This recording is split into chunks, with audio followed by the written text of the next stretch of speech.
Hello guys. इस video में हम सीखने वाले हैं अनडुएबल काउंटर और इस अनडुएबल काउंटर को बनाने के लिए हम स्टैक डेटा स्ट्रक्चर का यूज़ करने वाले हैं।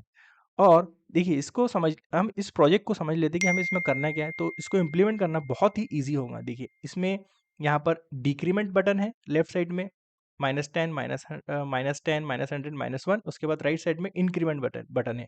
और जैसे ही आप किसी बटन पर क्लिक करेंगे तो ये प्लस और इंक्रीमेंट और डिक्रीमेंट होगा। और वो जो सेम चीज़ होने वाली है, उसके जो एक्शंस है, जैसे कि किसी ने प्लस माइनस बटन पर क्लिक किया तो यहाँ पर माइनस उसका एक्शन हो जाएगा और उसकी प्रीवियस वैल्यू है 108 और इसकी नेक्स्ट वैल्यू 107 है। सो आपको हिस्ट्री भी मेंटेन करना है। उसके साथ साथ यहाँ पर हमें अनडू एंड रीडू, ये दो फंक्शनलिटी को भी इंप्लीमेंट करना है। सो आपकी undo and redo functionality same है जैसा हमारे सिस्टम में, यदि हमारे सिस्टम में कोई फाइल डिलीट हो जाती है और अब जब हम अनडू करते हैं तो फाइल फिर से हमारे सिस्टम में आ जाती है। तो सेम फंक्शनलिटी हमें अनडू एंड रीडू पर अप्लाई करना चाहिए। यदि हमने कोई प्लस बटन पे क्लिक किया और अनडू किया तो वो उसकी प्रीवियस स्टेट में चले जाना चाहिए। सो इसमें देख लेते हैं कि हमें किस किस फंक्शनलिटी को कैसे इंप्लीमेंट करना है। देखिए, इसकी इनिशियल स्टेट में ये जो वैल्यू है ज़ीरो होने वाली है। हम इसको रिफ्रेश कर लेते हैं। इनिशियल स्टेट में इसकी वैल्यू ज़ीरो होने वाली है। देखिए, जैसे ही आप प्लस बटन पे क्लिक करते हो, देखिए एक्शन +1 हो गया। उसके बाद ये करंट वैल्यू जो थी, इसकी प्रीवियस वैल्यू 0 थी एंड नेक्स्ट वैल्यू इसकी 1 है। जैसे ही आप +10 पे क्लिक करते हैं, देखिए तो यहाँ पर एक्शन +10 हो गया और इसकी प्रीवियस वैल्यू 1 थी और नेक्स्ट वैल्यू 11 हो गई। इसके बाद यदि -1 पे क्लिक कर दें, देखिए तो इसकी करंट वैल्यू मतलब एक्शन जो था -1 था, यानी डिक्रीमेंट करना है। और इसकी जो प्रीवियस वैल्यू थी वो 11 थी एंड नेक्स्ट वैल्यू मतलब करंट वैल्यू 10 है। देखिए, यहाँ पर हिस्ट्री भी मेंटेन हो रही है और इस बटन से आप अंडू, देखिए अंडू मैंने कर दिया, अंडू कर दिया। अंडू भी कर सकते हैं और जो आपने अंडू किया मतलब आपका एक हिसाब से समझ सकते हैं डिलीट हो गया चीज़, तो आप उसे रीडू भी कर सकते हैं। ये देखिए रीडू। सो इस वीडियो में हम इन सभी चीज़ों को फ्रॉम द स्क्रैच सीखने वाले हैं यूजिंग स्टैक डेटा स्ट्रक्चर। सो बने रहिए till the end. So if you like the video please like it and if you did not subscribe the channel yet, please subscribe the channel. So let's get started now. हमने npx create react app के through project को initialise कर लिया है और यहाँ से unnecessary code को हटा दिया है। उसके लिए हम देखिए हमने अनडुएबल काउंटर लिखा। अब यहाँ पर हम ऐप के अंदर आ गए, app.js जो कि इसकी मेन फाइल होने वाली। इसके अंदर सबसे पहले हम हमारे स्केलेटन को तैयार कर रहे थे। तो देखिए स्केलेटन देख लेते हैं। हमारे साइड ऊपर साइड में 2 बटन्स है, नीचे हमारे पास 6 बटन्स है और नीचे हिस्ट्री सेक्शन है। तो हमें इस तरह का स्केलेटन यहाँ पर तैयार करना है। तो उसके लिए हम यहाँ पर लिखेंगे ड्यू, क्योंकि एक ड्यू बना लेंगे। सो यहाँ पर लिखेंगे हम एक्शन बटन्स, हमारे एक्शन बटन्स होने वाले और यहाँ पर 2 बटन्स होने वाले। सो इसका नाम देंगे हम अंडू, अंडू। एंड इस बटन को कॉपी करके हम यहाँ पर रीडू लिख देते हैं, रीडू। नाउ हम देखिए हमारे पास बटन्स आ गए हैं। उसके बाद हमें दूसरा ड्यू बनाना है और उसका नाम लिखना है यूज़र एक्शंस, क्योंकि इसके अंदर हम यूज़र से जो एक्शन लेंगे 6 बटन वो प्रिपेयर करना है। तो 6 बटन को प्रिपेयर करने के लिए हम यहाँ पर लूप का इस्तेमाल करते हैं। सो यहाँ पर -100, देखिए हमें सबसे पहले देखना है यहाँ पर -100 -10 1। ओके, सो यहाँ पर हमने -100 लिया, देन -10 लिया, देन -1 लिया। देन यहाँ पर इसको हम करली ब्रेसेस में ऐड करते हैं ताकि इसे जावास्क्रिप्ट ट्रीट करे। यहाँ पे मैप रन करते हैं और यहाँ पे बटन को एक वेरिएबल ले लेते हैं और यहाँ पे करली ब्रेसेस, देन यहाँ से रिटर्न करते हैं। और यहाँ से रिटर्न करने के बाद हम एक बटन बनाते हैं, देखिए। और इस बटन के अंदर हमें btn यहाँ पर देना है। देखिए बटन जैसे ही बनाए -100 -10 -1 यहाँ पर आ चुका है। अब सेम तरीके से हमें इसको कॉपी करना है और नीचे हमें प्लस बटन बनाना है। सो यहाँ पर प्लस बटन बना लिया हमने, देखिए 2 बटन हो गए माइनस। अब इसको प्लस बनाना है तो यहाँ पर आएगा +1, सिंगल स्ट्रिंग के अंदर +1, देन +10, देन +100। देखिए तो हमारे पास ये बटन्स बन चुके हैं। इसके बीच में हमको एक और ड्यू लेना है जिसमें हमें वैल्यू को शो करना है। तो हम यहाँ पर अभी 0 स्टैटिक वैल्यू को शो कर देते हैं। देखिए दिख रहा है हमको इस तरह से। अब नीचे हमें एक और सेक्शन बनाना है जिसके अंदर हमें हिस्ट्री को मेंटेन करना है। सो यहाँ पर हम क्लास नेम लिखेंगे हिस्ट्री। ओके, यहाँ पर हम हिस्ट्री मेंटेन करेंगे। अभी देखिए इसके अंदर हम कुछ नहीं लिखते हैं, हम सिंपल लिख देते हैं हिस्ट्री कमिंग। सो एटलीस्ट हमको पता चले कि हमने क्या क्या इम्प्लीमेंट किया है। और इसके ऊपर हम एक h1 टैग ले लेते हैं जिसके अंदर हम लिखेंगे अनडूएबल काउंटर। देखिए हमने इसको सेव कर लिया। अब इसके अंदर हमें CSS अप्लाई करते हैं। देखिए ऐप डॉट CSS मैंने इंपोर्ट कर लिया है, यूज़र एक्शंस क्लास है, इसको यहाँ पर लिख देंगे यूज़र एक्शंस, देन यहाँ पर लिखेंगे display flex, justify content center, align item center. देखिए तो ये हमारा सेंटर में आ चुका है। अब यहाँ पर हम सिंपली बटन के ऊपर CSS अप्लाई करेंगे। सो हमारा बटन जो है उसकी विड्थ होने वाली है 100 पिक्सल, देन हाइट होने वाली है 40 पिक्सल। देखिए हो गया। देन बॉर्डर दे देंगे हम इसे none, then outline none, then font size इसकी दे देंगे 20 पिक्सल। देखिए फॉन्ट भी इंक्रीमेंट हो चुके हैं। देन यहाँ पर हम बॉर्डर रेडियस दे देते थोड़ा सा 5 पिक्सल। देन फॉन्ट कलर को कलर से देंगे #FFF। देखिए हमें कुछ नहीं दिख रहा है अभी। अभी यहाँ पर बैकग्राउंड कलर देते थे पर्पल। देन इसकी मार्जिन दे देते हैं हम 10 पिक्सल। फॉन्ट वेट दे देते हैं बोल्ड एंड कर्सर पॉइंटर। देखिए हमारा ये जो स्केलेटन है वो यहाँ का तैयार हो चुका है। अब हमें क्या करना है, सिंपल इसके ऊपर फंक्शनलिटी को ऐड करना है। फंक्शनलिटी को ऐड करने के लिए हम क्या करते हैं, देखिए हमने जो ये बटन्स बनाए हैं, देखिए हम यहाँ पर जैसे प्लस बटन पे क्लिक करें या इस बटन पे क्लिक करें, किसी बटन पे क्लिक करें तो ये इंक्रीमेंट होना चाहिए या डिक्रीमेंट होना चाहिए। तो उसके लिए हमें एक इवेंट लिस्नर, जो ऑन क्लिक इवेंट लिस्नर है, यहाँ पर से हम पहले माइनस वाले सेक्शन में डालते हैं ऑन क्लिक। इसके अंदर हम लिखेंगे हैंडल क्लिक फंक्शन को, और इस फंक्शन को हम कॉपी करेंगे। और इस फंक्शन में हमें क्या चाहिए, ये जो वैल्यू है, ये वैल्यू हमें रन टाइम पर पास करना है। तो वैल्यू को रन टाइम पर पास करने इसलिए हम यहाँ पर कॉलबैक फंक्शन पास करते हैं और यहाँ से इसकी ये बटन की वैल्यू को पास कर देते हैं। तो वहाँ पर हम इसे एज ए की ले सकते हैं। कॉन्स्ट, देखिए हमने ये फंक्शन लिया, इसके अंदर हम की लेंगे और ये की जो आने वाली है, देखिए हम दिखाते हैं console.log। सो की क्या आने वाली है, तो यहाँ पर इंस्पेक्ट एलिमेंट कर लेते हैं ताकि हमें पता लगे प्रोसेस करने से पहले कि हमें की क्या आने वाली है। तो देखिए जैसे -100 पे क्लिक किया तो 100 आया, -10 -100 -10 -1 इस तरह से आया। अभी प्लस वाले पे क्लिक नहीं किया, तो हम सेम की सेम फंक्शनलिटी को यहाँ प्लस पर ऐड कर देते हैं। सो यहाँ पर हम आए हमारे बटन पर, यहाँ पर ऐड किया बटन, और देखिए जैसे जैसे हम +1 पे क्लिक करते, देखिए +1 +10 +100 ये सब आ रहा है। अब इस चीज़ को हमें यहाँ पर इंक्रीमेंट करवाना है। सो यहाँ पर इंक्रीमेंट करवाने से पहले हम यहाँ पर इसे थोड़ी सी CSS अप्लाई कर देते हैं। Style font size 20 pixel, 40 pixel कर देते हैं, थोड़ा सा इंक्रीमेंट 40 पिक्सल। देखिए इंक्रीमेंट हो चुका है। अब जैसे हम इस बटन पे क्लिक करें तो ये इंक्रीमेंट होना चाहिए, या इस बटन पे क्लिक करें तो यहाँ से डिक्रीमेंट होना चाहिए इसकी एग्जिस्टिंग वैल्यू। अब इसे क्लोज कर देते हैं। सो यहाँ पर जाएंगे हम, और उसके लिए हम यहाँ पर एक स्टेट को मेंटेन करते हैं, या value set value. Okay, use state, यहाँ पर ये 0 से इनिशियलाइज हो गया, और ये जो वैल्यू हम सेट करेंगे इस वैल्यू को हम यहाँ पर रिप्लेस कर देते हैं। देखिए Ctrl+V। सो ये हमारी वैल्यू अभी स्टेट से आ रही है। तो हम जो जैसे ही बटन पे क्लिक करेंगे तो ये फंक्शन कॉल होगा, और ये फंक्शन कॉल होगा तो देखिए इसके अंदर यहाँ से जो वैल्यू आ रही है ये स्ट्रिंग के फॉर्मेट में आ रही है। तो इसको हमें यहाँ पर पार्स इंट में चेंज करना पड़ेगा। Val equal to parse int, parse integer से क्या होगा, ये वैल्यू पार्स इंटीजर में चेंज होंगी ताकि हम इसके अंदर प्लस और माइनस इजीली तरीके से कर सके। सो अब देखिए यहाँ पर हमारी वैल्यू इंटीजर आ गई। यहाँ पर हम लिख सकते हैं सेट वैल्यू, और इसकी जो एग्जिस्टिंग वैल्यू थी उसके अंदर हमें प्लस करना है। सो एग्जिस्टिंग वैल्यू के अंदर हमें ये जो वैल्यू है उसको प्लस करना है। देखिए यहाँ पर हमारी फंक्शनलिटी वर्क करेगी। हमने सेव कर लिया। अब जैसे ही प्लस पे क्लिक करते हैं देखिए 1 हो रहा है, जैसे ही +10 पे क्लिक करते हैं 11 हो रहा है, जैसे ही -1 पे क्लिक करते हैं तो 10 होना चाहिए। देखिए 10 हो रहा है, -10 पे क्लिक करें तो 0 हो रहा है। सो ये हमारी फंक्शनलिटी वर्क कर रही है। देखिए -100 +100 0। सो हमारी ये फंक्शनलिटी वर्क कर रही है। अब हम यहाँ पर एक और फंक्शनलिटी को इम्प्लीमेंट करते हैं। देखिए यहाँ पर हम प्लस और माइनस जो भी कर रहे हैं उनकी हिस्ट्री को मेंटेन करना है।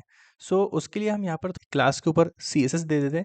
यहाँ पर हमने गए और यहाँ पर लिखेंगे विड्थ 300 पिक्सल, हाइट 300 पिक्सल। देखिए जैसे सेव करा ये इस तरह से हो गया। Now margin 100 pixel auto.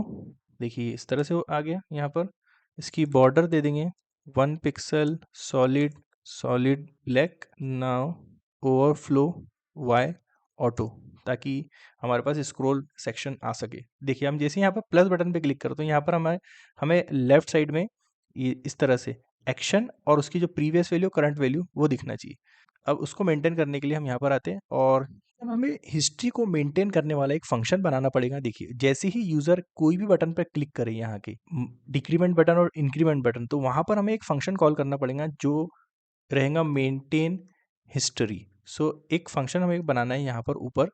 Then यहाँ पर लिखेंगे कॉन्स्ट मेंटेन हिस्ट्री, और इसके अंदर हम एनालाइज करेंगे हम किस किस चीज़ों को पास करें ताकि हम हिस्ट्री को मेंटेन कर सकें। देखिए तो हम यहाँ पर कंसोल पे आते हैं और यहाँ पर अपन जब क्लिक करेंगे तो देखते हैं कि कौन सी वैल्यू यहाँ पर हम पास कर सकते हैं। सबसे पहले तो हमें की चाहिए, क्योंकि की के बेसिस पर हम एक्शन को ट्रैक कर सकते हैं। और उसके बाद जो करंट वैल्यू है यहाँ पर, सो ये करंट वैल्यू कहाँ पर स्टोर है, ये वैल्यू के अंदर। सो यहाँ से हम वैल्यू पास कर देंगे। और तीसरी चीज़ हमें चाहिए कि इस एक्शन से क्या चेंज हुआ। सो उस चेंज को हम कैसे ट्रैक कर सकते हैं, क्योंकि जो हमारे पास करंट वैल्यू ये है और जो प्रीवियस वैल्यू ये यहाँ की है, प्रीवियस वैल्यू जो यहाँ से आ रही है। सो ये जो हमारी नेक्स्ट वैल्यू हो जाएगी, सो ये प्रीवियस वैल्यू हो जाएगी और जो भी करंट वैल्यू हो जाएगी। तो उसको हम थोड़ा सा ट्रैक कर लेते हैं कंसोल लगा के कि हमें क्या मिलने वाला है यहाँ पर। सो उससे आप क्लियर हो जाएगी। देखिए हमें इसके यहाँ पर की लेना पड़ेगा, देन यहाँ पर प्रीवियस लेना पड़ेगा, देन करंट वैल्यू लेना पड़ेगी। सो यहाँ पर हम सिंपल की लिखते हैं, प्रीवियस लिखते हैं, देन करंट वैल्यू को लिखते हैं, यहाँ पर सेव कर लेते हैं। और जैसे ही देखिए अब मैं इसको रिफ्रेश कर लेता हूँ ताकि हम शुरू से देखें। अब यहाँ 0 था, अब 0 था, देखिए मैंने +1 क्लिक किया तो देखिए +1 हमारा क्या हो गया, एक्शन। और 0 जो हमारी है, 0 ये प्रीवियस वैल्यू है और 1 जो है वो न्यू वैल्यू है, करंट वैल्यू। अब सिंपल मैंने फिर से +1 पर क्लिक किया, देखिए +1 हमारा एक्शन है और जो 1 है हमारी करंट वैल्यू है और जो सॉरी 1 है जो प्रीवियस वैल्यू है और 2 जो है वो करंट वैल्यू है। सो इस तरह से हमें यहाँ पर जो हिस्ट्री सेक्शन है यहाँ पर मेंटेन करना है। तो उसके लिए हम क्या करते हैं, एक डेटा स्ट्रक्चर बनाते हैं और इसके लिए हम ऑब्जेक्ट तैयार करते हैं। सो कॉन्स्ट ऑब्जेक्ट, क्योंकि हम ऑब्जेक्ट से इटरेट करना पड़ेगा। ऑब्जेक्ट बनाया हमने, इसमें लिखे हमने एक्शन और एक्शन के अंदर हम यहाँ पे की डालेंगे, देन यहाँ पे हम प्रीवियस लिखेंगे, देन करंट लिखेंगे। सो ये हमारा ऑब्जेक्ट बनने वाला है। लेकिन इस ऑब्जेक्ट को हमें एक एरे के अंदर स्टोर करना पड़ेगा और वो एरे को हम यहाँ पर एक स्टेट में मेंटेन कर सकते हैं। तो यहाँ पर लिखेंगे हिस्ट्री, देन सेट हिस्ट्री और इसकी जो डिफ़ॉल्ट वैल्यू होने वाली है यूज़ स्टेट एक एम्प्टी अरे। ओके। और यहाँ पर आप देखिए गौर कीजिए, ये जो हिस्ट्री है इसको हमें नीचे यहाँ पर मेंटेन करना है। देखिए जैसे ही मैं यहाँ पर आऊँगा, मैं एक कर्ली ब्रेसेस बनाता हूँ, हिस्ट्री पे लिखता हूँ देन डॉट मैप। मैप का यूज़ करके हम यहाँ पर हिस्ट्री को मेंटेन करेंगे। और हिस्ट्री को मेंटेन किस तरह से करेंगे, जैसे लिखेंगे इसमें आइटम और यहाँ पर हम एक ड्यू बना लेते हैं और यहाँ पर अभी के लिए सिर्फ इतने लिख देते हैं, आइटम डॉट एक्शन, देन यहाँ पर लिखते हैं आइटम डॉट प्रीवियस, देन यहाँ पर लिखते हैं आइटम डॉट करंट। ठीक है। देखिए इसको कॉलन से अलग कर लेते हैं ताकि ये डिफरेंशिएट हो सके और यहाँ से इसे रिटर्न कर लेते हैं।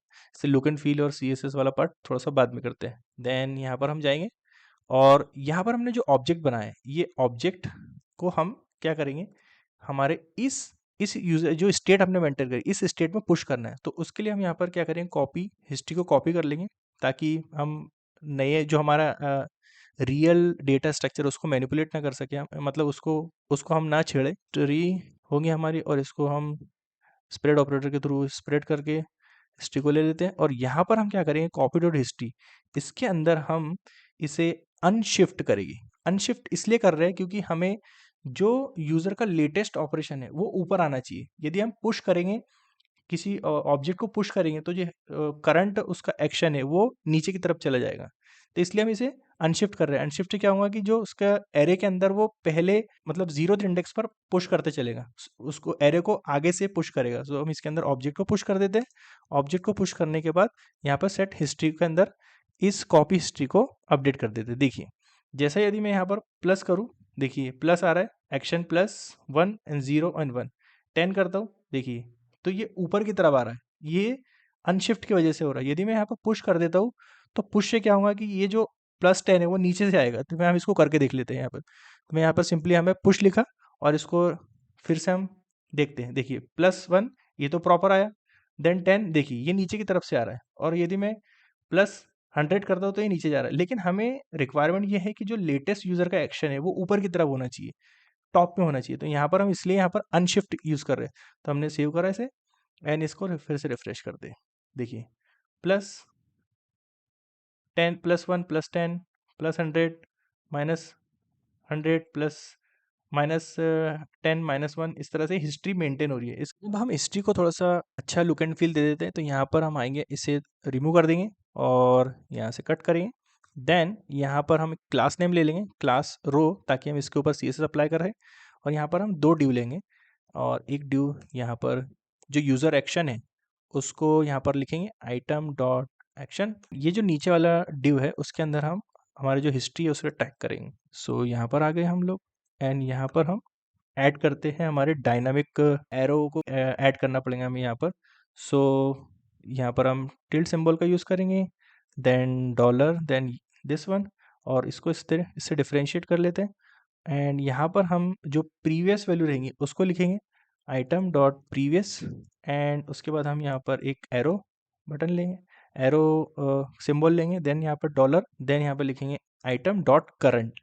देखिए करंट, देखिए किस तरह से हो रहा है। अब इसके अंदर हम CSS अप्लाई कर देते हैं, तो ये CSS अप्लाई करेंगे तो ये प्रॉपर अच्छी तरीके से दिखेगा। यहाँ पर हम गाएंगे, यहाँ पर रो, यहाँ पर लिखेंगे डिस्प्ले फ्लेक्स, देखिए सेव करा, justify content space around, then align item center, देखिए सेंटर में आ गया। उसके बाद हम यहाँ पे दे देंगे padding 5 pixel, then font size 20 pixel, देखिए ये प्रॉपर तरीके से दिख रहा है अब यहाँ पर। सो अभी तक के हमने इस 2-3 फंक्शनलिटी को इम्प्लीमेंट कर लिया है कि प्लस बटन पर क्लिक करें तो आप इंक्रीमेंट होगा, और माइनस बटन भी क्लिक करें तो डिक्रीमेंट होगा, उसके साथ साथ हिस्ट्री भी मेंटेन होते चलेगी। देखिए यहाँ पर यदि यहाँ पर ज़्यादा हिस्ट्री है तो स्क्रॉल सेक्शन भी आ रहा है। इसके बाद हमें अनडू एंड रीडू फंक्शनलिटी को इम्प्लीमेंट करना है। उसके लिए यहाँ पर हमें एक लिसनर लिखेंगे ऑन क्लिक हैंडल अनडू, और इस फंक्शन को हम कॉपी करेंगे और यहाँ पर लिखेंगे कॉन्स्ट हैंडल अनडू। हमें यहाँ पर कॉन्सेप्ट अप्लाई करना है। देखिए हमने जो बात करी थी स्टैक का LIFO format, LIFO last in first out, तो अभी एक्चुअल में हमें करना क्या है। देखिए जिस तरह से हमने एक हिस्ट्री मेंटेन करे, इसको इस ये जो यहाँ पर दिखा रहे हैं हम हिस्ट्री मेंटेन कर रहे हैं। देखिए इसको फिर से रिफ्रेश कर लेते हैं। जैसे ही हम प्लस को ऐड करते हैं या +10 को ऐड करते हैं, देखिए तो हो क्या रहा है, यहाँ पर हम हिस्ट्री ऑब्जेक्ट के अंदर किस तरह से काम हो रहा है, हिस्ट्री ऑब्जेक्ट के अंदर ये इस तरह से रह रहा है। पहले हमने +1 ऐड किया था, उसके बाद फिर हमने यहाँ पर +10 ऐड किया है कि, और उसके बाद सपोज मैंने यहाँ पर -1 को ऐड किया, देखिए। सो ये फ्रंट पर ऐड हो रहा है यहाँ से -1। अब ये फ्रंट पे ऐड हो रहा है। देखिए आपने पहले देखा है कि हमने अनशिफ्ट करा है ना कि पुश करा है। देखिए अनशिफ्ट हो रहा है इसलिए फ्रंट में ऐड हो रहा है। सो हमें करना क्या है, यहाँ पर अनडू के लिए जो ऑपरेशन हो रहा है अब उसको अनडू करना है। तो यहाँ से हमें फर्स्ट जो भी जब भी अनडू हम ऑपरेशन परफॉर्म करेंगे तो हमें फर्स्ट एरे के फर्स्ट एलिमेंट को रिमूव करना है, और इस हिस्ट्री ऑब्जेक्ट को, हिस्ट्री लिस्ट, इस वाले एरे को हिस्ट्री में अपडेट करना है, ताकि अनडू हो तो हमारे पास जो रेस्ट ऑफ द एरे हो वो ये रहेगा। और जो हमने रिमूव करे उस रिमूव को, जो रिमूव हमने ऑब्जेक्ट को रिमूव करे उस आइटम को हमें रीडू लिस्ट में ऐड करना है। तो यहाँ पर हम इसे रीडू लिस्ट में ऐड करेंगे ताकि यूज़र जब यदि रीडू करे तो यहाँ से डेटा को पुल करे। तो उसके लिए सबसे पहले हम यहाँ पर लिखते हैं इफ़ हिस्ट्री डॉट लेंथ, यदि हिस्ट्री की लेंथ 0 से बड़ी है तभी ये ऑपरेशन परफॉर्म हो। और उसके बाद हम यहाँ पर करेंगे सिंपल कि कॉपी करेंगे जो हिस्ट्री है, हिस्ट्री अरे उसको कॉपी कर लेंगे, कॉपी हिस्ट्री, एंड यहाँ से हम रेस्ट ऑपरेटर से, स्प्रेड ऑपरेटर से हिस्ट्री को यहाँ से ले लेंगे। देन जो फर्स्ट आइटम रहेगा यहाँ से हम जो निकाल रहे फर्स्ट आइटम उसको हम निकालेंगे। किस तरह से निकालेंगे, कॉपी हिस्ट्री डॉट शिफ्ट से। सो आगे से हम आइटम को निकाल लेंगे। अब जो item rest of the item बचा है कॉपी हिस्ट्री के अंदर उसको हम यहाँ पर सेट हिस्ट्री में अपडेट कर देंगे। कॉपी हिस्ट्री को सेट हिस्ट्री में अपडेट कर दिया। देखिए तो इतना पार्ट जो होगा वो हिस्ट्री में ऐड हो गया। अब जो ये फर्स्ट आइटम बचा है उसे हमें सेट रीडू लिस्ट में ऐड करना है। सो ये रीडू लिस्ट बना लेंगे हम यहाँ पर और इसको यहाँ पर ऐड कर देंगे रीडू। उसके लिए हमको यहाँ पर एक स्टेट मेंटेन करना पड़ेगी। टॉप पर एक redo list then set redo list. Okay, अब यहाँ पर आएंगे हम और इसे स्प्रेड ऑपरेटर के थ्रू फिर से कॉपी रीडू लिस्ट को कॉपी कर लेंगे, रीडू लिस्ट यहाँ पर लेंगे, और जो हमारा आइटम निकला है यहाँ से जो फर्स्ट आइटम जैसे ये उसको हम कॉपी रीडू लिस्ट में पुश कर देंगे, copy redo list dot push, और ये फर्स्ट आइटम चले जाएगा। हम उसके बाद हमारे रीडू लिस्ट को अपडेट करना है कॉपी रीडू लिस्ट के साथ। देखिए ये हो गया इतना पार्ट। और इसके साथ-साथ जब हम अंडू करेंगे तो जो प्रीवियस जो वैल्यू आएगी इस वाली, तो हमको इसको प्रीवियस वैल्यू पे सेट करना है। देखिए जैसे हमने 1 करा और 10 करा। अब यदि अंडू मैं करूँगा तो ये 10 यहाँ से रिमूव हो जाना चाहिए और यहाँ पर 1 दिखना चाहिए केवल। तो उस केस के लिए हमें यहाँ पर जाएँगे सेट वैल्यू के अंदर ऐड करेंगे। तो फर्स्ट आइटम डॉट प्रीवियस इसको ऐड करेंगे। यहाँ पर इसको एक बार हम टेस्ट कर लेते हैं, रिफ्रेश। सपोज़ मैंने +1 करा, देन 10, देन 100। सब मैं अंडू करूँगा। देखिए 100 रिमूव हुआ, देन +10 रिमूव हुआ, देन 1 रिमूव हुआ। अब यहाँ पर ये जो रिमूवल हुआ है वो पार्ट चले गया है रीडू लिस्ट के अंदर। सो ये अभी हमारा अंडू वाला पार्ट इतना हुआ है, लेकिन इसके अंदर हमें एक और चीज़ को ऐड करना है कि यूज़र है ना केवल 5 टाइम ही अंडू कर सकता है। तो उसके लिए हम यहाँ पर एक काउंट वेरिएबल बनाते हैं, undo count, set undo count use state 0। देखिए सो यहाँ पर हम आगे जाने से पहले यहीं पर एक इफ कंडीशन लगा लेते हैं कि यदि अंडू काउंट की वैल्यू ग्रेटर देन 5 होती है, काउंट +1 उसकी वैल्यू यदि ग्रेटर देन 5 होती है, सो हम यहाँ पर अलर्ट दे देंगे, you can't undo undo beyond limit equal to 5, और यहाँ से हम रिटर्न कर देंगे ताकि हम कोई ऑपरेशन परफॉर्म ना करें। यहाँ पर हमने हिस्ट्री को अपडेट कर दिया, उसके बाद सेट वैल्यू को अपडेट कर दिया, उसके बाद रीडू लिस्ट जो हमने प्रिपेयर की उसको अपडेट कर दिया।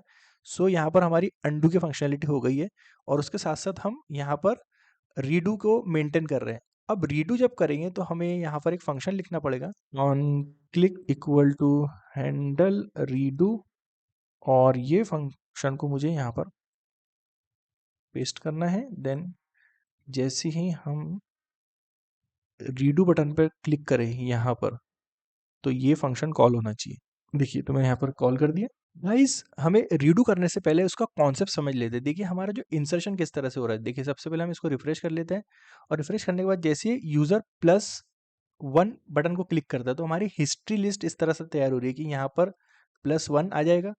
उसके बाद यदि यूज़र यहाँ पर +10 को इंसर्ट करता है तो इसके आगे हम +10 को इंसर्ट कर देंगे, और यदि यूज़र अब +100 को इंसर्ट करता है तो यहाँ पर फ्रंट में हम +100 को इंसर्ट कर देंगे। तो हम यहाँ पर जो हिस्ट्री मेंटेन कर रहे हैं उसके लिए हम आगे की तरफ वैल्यू को पुश कर रहे हैं, आगे की तरफ वैल्यू को ऐड कर रहे हैं ताकि हमें ये लिस्ट ऊपर की तरफ दिखे। लेकिन अब देखिए हमारी हिस्ट्री इस तरह से मेंटेन हो रही है कि जब लास्ट में जो वैल्यू हम ऐड कर रहे हैं तो फर्स्ट में आ रही है। ओके, अब देखिए जब यूज़र क्या करता है, जब अंडू करता है, तो जब अंडू करता है ना तो उसी वक्त पर हम रीडू लिस्ट तैयार करते हैं। तो जैसे ही वो अंडू करेगा देखिए, तो यहाँ पर अभी हम क्या करेंगे, वो 100 है, जैसे ही अंडू किया तो हम रीडू लिस्ट तैयार करते हैं। तो रीडू लिस्ट में हम क्या करते हैं, 100 को हमने पहले पुश कर दिया, तो यहाँ पर पुश करा दिया हमने। अब सेकंड टाइम यूज़र ने अंडू किया तो 10 यहाँ से गायब हो गया। अब यहाँ पर हम 10 को इंसर्ट करवा देंगे रीडू लिस्ट में। थर्ड टाइम अंडू किया तो 1 को यहाँ पर रीडू लिस्ट में इंसर्ट करवा देंगे। अब जब हम रीडू करेंगे अगेन, सब रीडू करेंगे तो हम क्या करेंगे कि last in first out concept का यूज करें। जो लास्ट में इंसर्ट हुआ उसे फर्स्ट पुल करेंगे। देखिए तो अब लास्ट में इंसर्ट क्या हुआ, +1, तो इसे यहाँ से पुल करेंगे। पुल करने के बाद ये जो एरे बचेगा उसे हम उसके हेल्प से हिस्ट्री को अपडेट कर देंगे। तो हिस्ट्री में ये चले जाएगा, और ये जो वैल्यू है +1 जो है वो उसके थ्रू हम हिस्ट्री को मेंटेन कर सकते हैं, यहाँ पर दिखा सकते हैं, और जो करंट वैल्यू है उसको चेंज कर लेंगे। करंट वैल्यू चेंज होगी एंड मेंटेन हिस्ट्री फंक्शन को कॉल कर सकते हैं यहाँ से, हिस्ट्री। ठीक है, तो अब इस कॉन्सेप्ट को हम देखते हैं यहाँ से, यहाँ पर। सो यहाँ पर हम आएंगे, देन एक फंक्शन बनाएंगे, handle redo, then redo list को लेंथ को चेक करेंगे। देन यहाँ पर हम कॉन्स्ट कॉपी रीडू लिस्ट करेंगे पहले तो, देन रीडू लिस्ट यहाँ से कॉपी कर लेंगे। देन लास्ट की जो वैल्यू थी हमें पॉप्ड वैल्यू, उस ऑब्जेक्ट को हम इस वेरिएबल में ले लेंगे। सो यहाँ पे लिखेंगे copy redo list dot pop. तो जैसे ही पॉप होगा इसके अंदर आ जाएगा, और जैसे ही ये पॉप होगा तो हमें यहाँ वैल्यू को सेट करना है। तो यहाँ पर हम सेट करेंगे सेट वैल्यू। सो लिखेंगे पॉप्ड वैल्यू डॉट, देन इस पॉप्ड वैल्यू के अंदर से हम हमारे पास 3 चीज़ें मिल सकती है हमें। एक तो इसका एक्शन मिल जाएगा कि ये क्या एक्शन इसने परफॉर्म किया था, then previous value, then current value. So यहाँ से हम करंट से इसे अपडेट कर देंगे इसमें। देखिए करंट अपडेट हो गया। अब हम यहाँ पर इसको चेक कर लेते हैं। देखिए इसको मैंने +1 किया, देन 10 किया, देन 100 किया। अब अंडू किया, अंडू किया, अंडू किया। अब रीडू जैसे ही करूँगा यहाँ +1 दिखना चाहिए। देखिए दिख रहा है +1, इसका मतलब हमारा ये लॉजिक प्रॉपर वर्क कर रहा है। इसके बाद हमें जब 1 दिखे तो ये लिस्ट है जो हिस्ट्री सेक्शन है वो अपडेट होना चाहिए। तो उस हिस्ट्री सेक्शन को अपडेट करने के लिए हम यहाँ से एक मेंटेन हिस्ट्री वाला फंक्शन कॉल करेंगे। उसके अंदर हम एक्शन पास करेंगे, देन प्रीवियस वैल्यू पास करेंगे, देन करंट वैल्यू पास करेंगे। ओके, देखिए सेव कर दिया हमने इसको। अब इसको फिर से चेक कर लेते हैं, रिफ्रेश करेंगे, देन यहाँ पर +1, 10, देन 100। अब इसे हम अंडू करेंगे, तो अंडू के अंदर फिर से हमने बताया कि यहाँ पर रीडू लिस्ट तैयार हो रही है। देखिए 100 इस तरह से तैयार हो रही है, +100, +10, +1। देखिए अभी +100 हुआ, देन अंडू करा, +10 हुआ, यहाँ तक के हुआ, देन अंडू करा, +1 हो गया। तो ये पूरी लिस्ट तैयार हो गई इस तरह से। अब हम जब रीडू करेंगे तो यहाँ से ये लास्ट ऑब्जेक्ट पॉप होगा और यहाँ पर हमें शो होगा। देखिए रीडू करा, लास्ट ऑब्जेक्ट पॉप हुआ और यहाँ शो हुआ। फिर से रीडू करा तो यहाँ से ये निकल गया। देखिए यहाँ से ये निकल गया। अब फिर से हम रीडू करेंगे तो ये जो 10 है, 10 ऑब्जेक्ट, ये यहाँ से पॉप हो जाएगा और यहाँ पर हमें हिस्ट्री में दिखेगा। रीडू करा, देखिए हमारे पास ये एरर आ रही है क्योंकि हम यहाँ पर रीडू लिस्ट को अपडेट करना भूल गए। तो यहाँ से हमारी कॉपी रीडू लिस्ट है उसको अपडेट करना बहुत ज़रूरी है। हम इसको फिर से एक बार टेस्ट कर लेते हैं। देखिए अभी क्या हो रहा है, फिर से हम इसको एक बार टेस्ट कर लेते हैं। +10, +1, ये हमारी रीडू लिस्ट तैयार हो रही है। यहाँ पर हमने 1 ऐड किया, 10 ऐड किया, देन 100 ऐड किया, देन अंडू अंडू अंडू। सो इस तरह से हमारी लिस्ट रीडू वाली प्रिपेयर हो चुकी है। अब जब रीडू करेंगे, देखिए 1 यहाँ पर आया, फिर से रीडू करेंगे तो 10 आया, फिर से रीडू करेंगे तो 100 आया। देखिए तो अंडू एंड रीडू यहाँ पर प्रॉपर तरीके से वर्क कर रहे हैं। So I hope you enjoyed this video. If you like the video, please like video and subscribe the channel if you did not subscribe. If you have any concern regarding this video, please let me know into the comment section. Thank you very much. मिलते हैं next video में।